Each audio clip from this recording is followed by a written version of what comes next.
Few people are truly prepared to recognize when someone's time is drawing to a close. Even among older folks, there's a natural resistance to accepting the signs that the body and mind begin to send. But according to the studies and readings of Edgar Cayce, known for his spiritual and medical insights, there are subtle patterns that appear in the final cycle of life.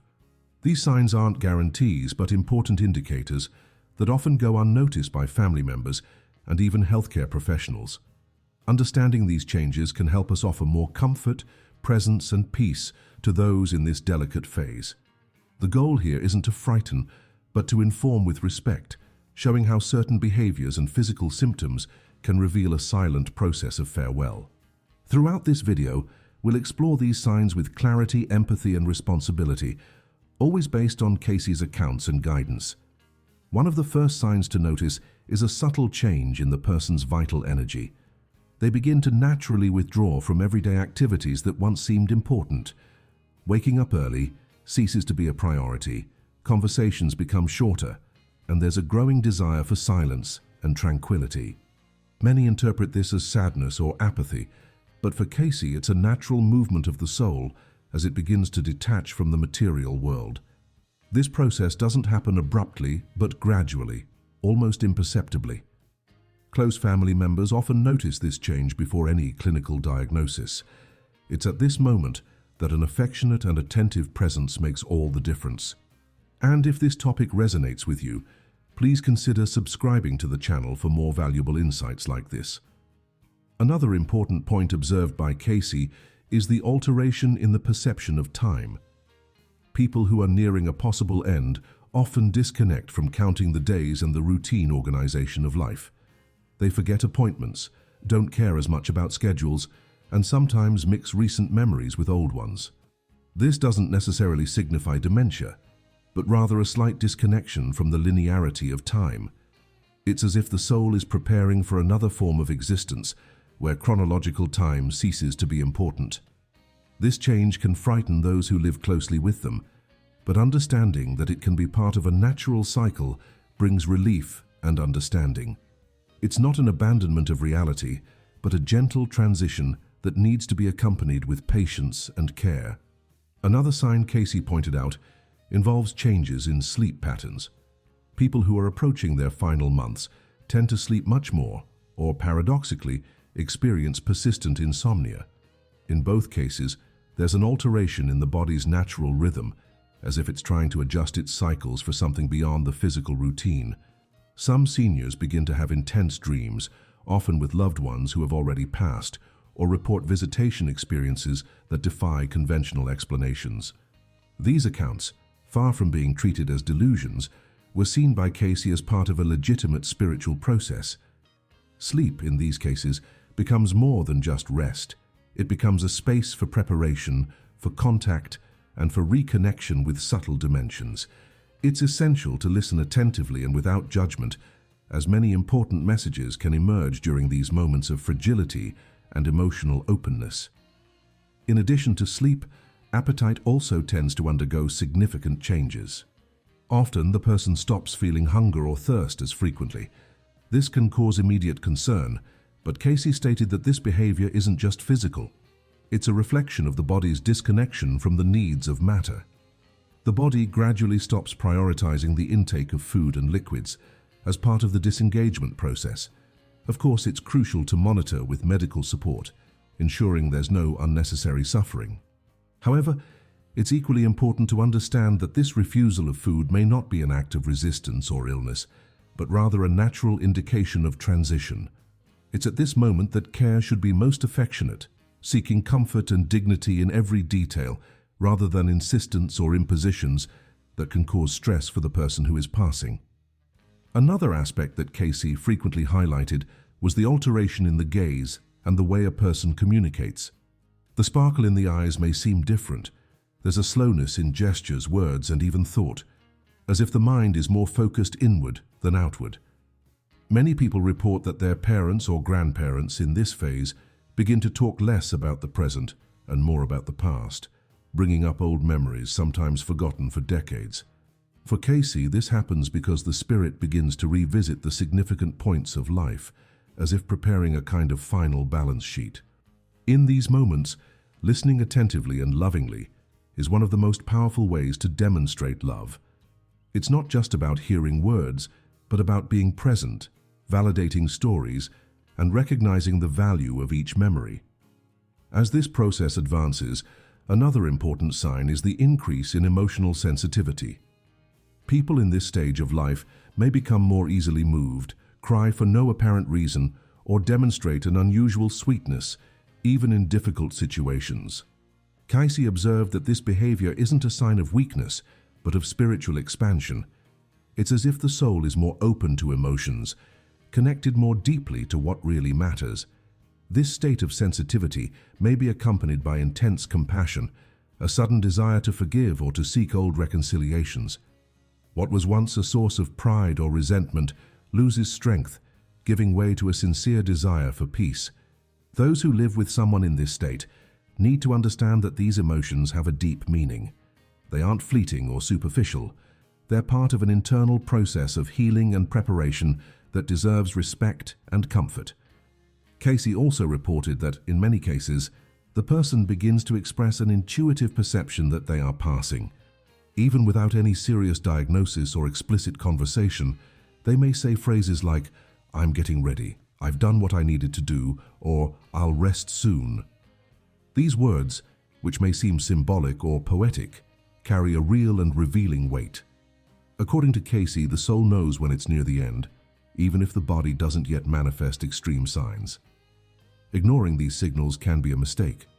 It's not about fueling fears or anticipating losses, but about respecting what the person feels and communicates. Giving them space to talk about it without interrupting or denying is an act of love. It's also a way of allowing them to organize their emotions, their thoughts, and their farewell, without hurry, without fear, and with dignity. In Cayce's accounts, there's also a phenomenon he called growing inner light. So according to his observations, some people, even if very physically weakened, begin to demonstrate a kind of unshakable peace. It's as if pain, fear, or anxiety cease to be part of the experience. In their place, a state of serenity arises that touches everyone around them. Many family members witnessing this say they felt an inexplicable calm, as if they had been enveloped by a comforting presence. Cayce believed that this state wasn't the result of medication or resignation, but of full connection with something greater, an indication that the soul is already in tune with its new stage, about to cross to the other side peacefully. Respecting this silence, this calm, and this serene gaze is essential so that the moment of departure is gentle and honest. This state of serenity often contrasts with the fear that family members feel. While the person who is passing seems calmer, those who remain deal with anguish, doubts, and even guilt for not knowing what to do or say. Cayce reinforced that the best way to accompany this moment isn't with complicated words or attempts to cheer them up, but with genuine presence, sitting beside them, holding their hand, listening attentively, and respecting the silences. Often, the person doesn't need answers, but only the certainty that they aren't alone. This type of care, simple and profound, is what most comforts the spirit in transition. Avoiding denials such as "don't talk like that" or "you still have a lot of time" can open space for sincere conversations and healthy goodbyes. Each moment shared with lightness and truth becomes a gift, and often that's exactly what the person needs most in their final days: truth, calm, and love without noise. Another aspect reported by Cayce involves a sensitive change in the relationship with the space and objects around them. The person may show less interest in clothes, belongings, or even the environment in which they live. Often they begin to detach from material possessions, donating or passing on personal items for no apparent reason. In other cases, they express the desire to put things in order, organizing documents, old photos, or writing letters. These gestures, however simple they may seem, are powerful symbolic expressions.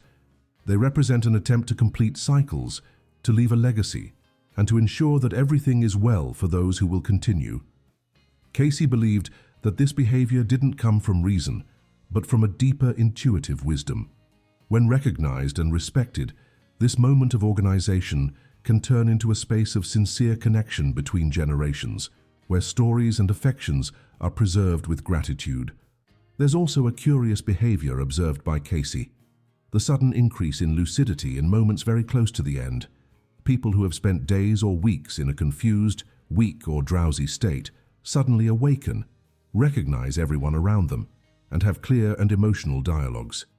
This moment, known by some as terminal lucidity, can last minutes or a few hours.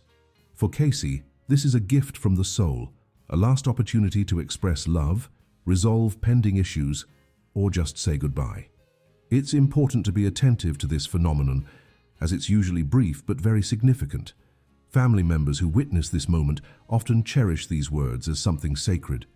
It's not time to try to understand or question, but to gratefully accept this moment of deep connection.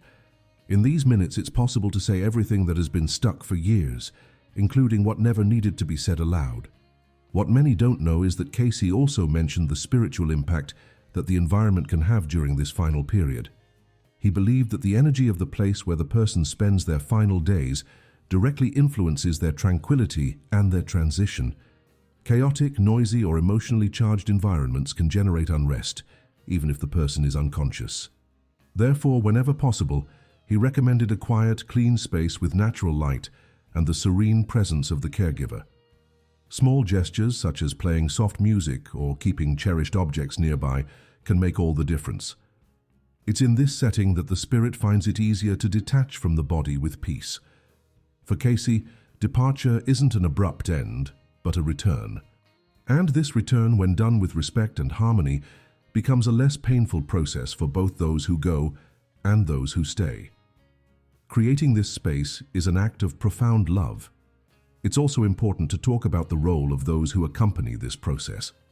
Many children, grandchildren, or caregivers feel lost, as if they're being tested in something for which no one has prepared them. Cayce always reinforced that there's no perfect way to act in these moments, only genuine ways. The simple fact of being present with an open heart is already a gesture of immense value. It's not necessary to have all the answers, know the right words, or make all the decisions alone. It's normal to feel fear, sadness, and doubt. But when these feelings are experienced with sincerity and not with guilt, they transform into care. Allowing oneself to feel, share memories, cry together, or even laugh at stories from the past is part of the process. Farewell doesn't have to be heavy or silent. It can be a ritual of affection, where each gesture communicates what often the voice can't say. Cayce also drew attention to something essential: everyone's own timing. Not all signs appear in the same order, nor do all indicate that death will happen soon. Sometimes these signs appear months before, and the person still lives significant moments with quality and lucidity. In other cases, they arise more closely and intensely. Therefore, the most important thing isn't to anticipate the end, but to value the present. When one understands that each gesture, each conversation, and each silence can be the last, the way of living changes. We start to listen more, judge less, and be truly present. Cayce taught us that the end of life is as important as any other part, and when it's lived with awareness and love, it transforms not only the one who departs, but also the one who remains.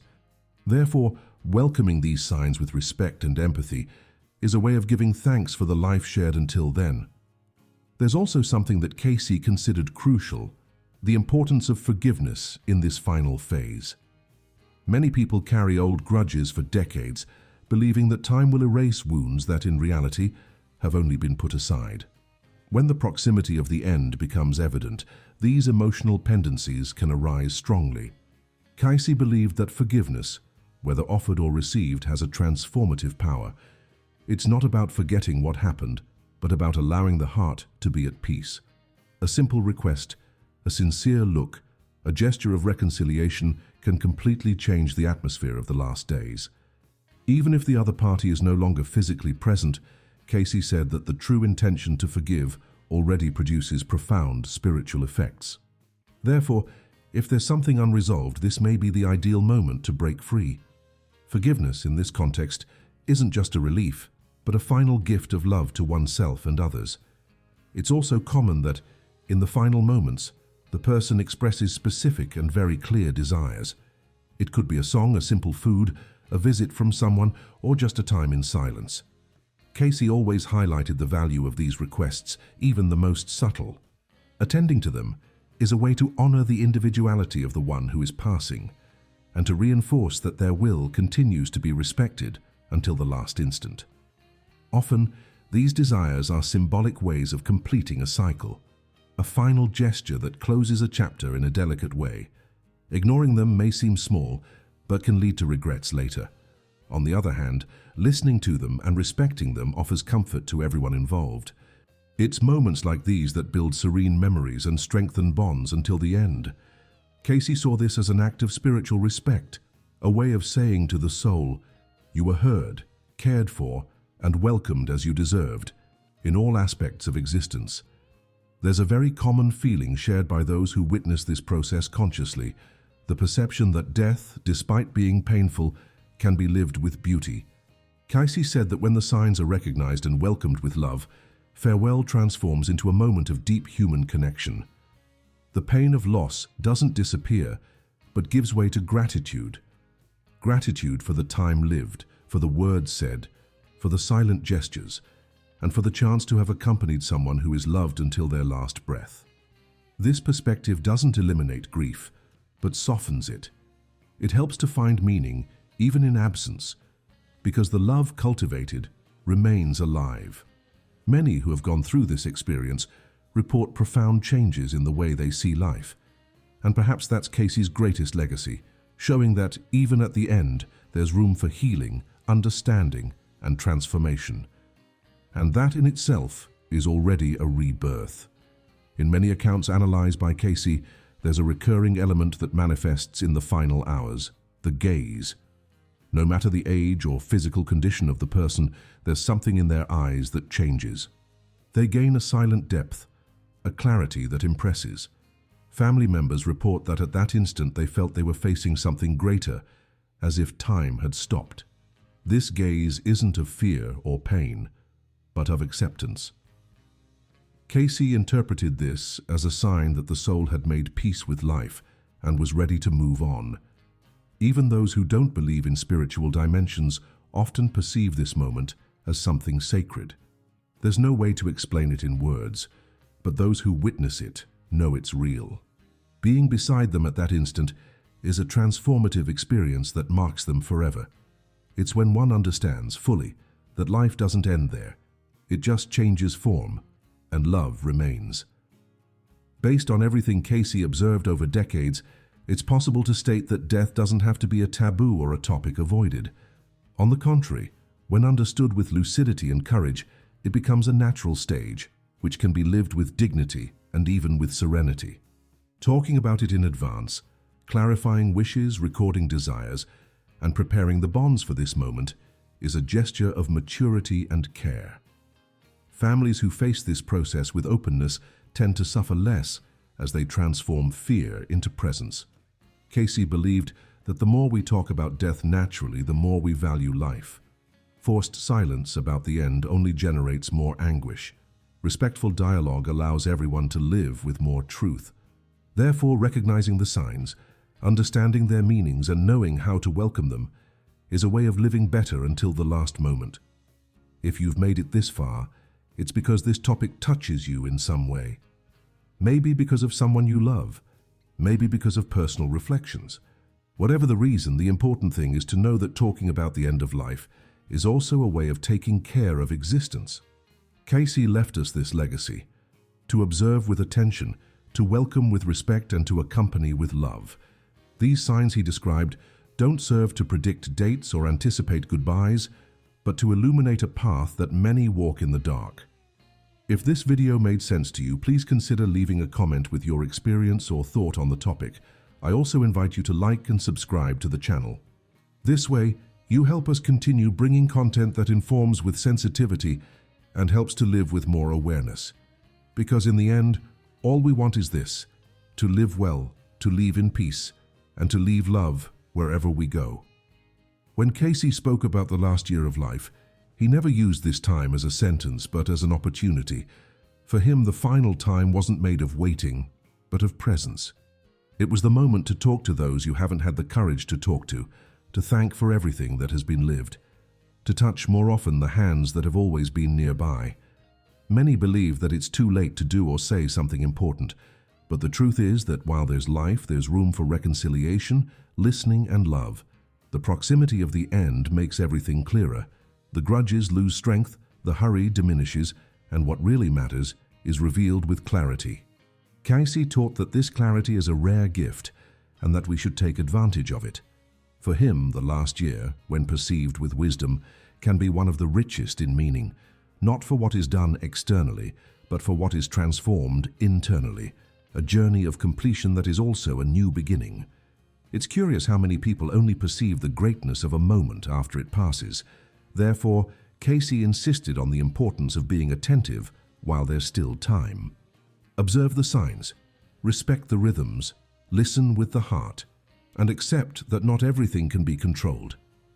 Death, even though it's certain for everyone, is still one of the most avoided subjects. But avoiding it doesn't protect us. What protects us, in fact, is understanding, and it only comes when we decide to look directly at what scares us. Cayce invites us to exchange fear for awareness, despair for serenity. And even though each trajectory is unique, there's something that unites us all. The desire that the farewell happens with respect, with truth, and with love. And this doesn't depend on techniques or elaborate speeches. It depends on presence, on being there whole when someone needs it most. In the end, that's what transforms pain into memory and absence into legacy. If this content has brought some reflection to you, share it with someone who can also benefit. Sometimes a simple piece of information can calm the heart of someone who is going through a difficult time. Our mission here is precisely this: to bring clarity where there's uncertainty and support where there's silence. The journey that Cayce has helped us to understand is made of details, gestures, and conscious choices. May we together value each moment with those we love, even when time seems short. Because in the end, the best farewell is the one made with affection, with truth, and with peace. And if you want to continue following topics like this, subscribe to the channel and turn on notifications. We'll continue together, reflecting, learning, and living with more meaning as far as life allows us to walk. Thank you very much for your attention, and above all, for your presence.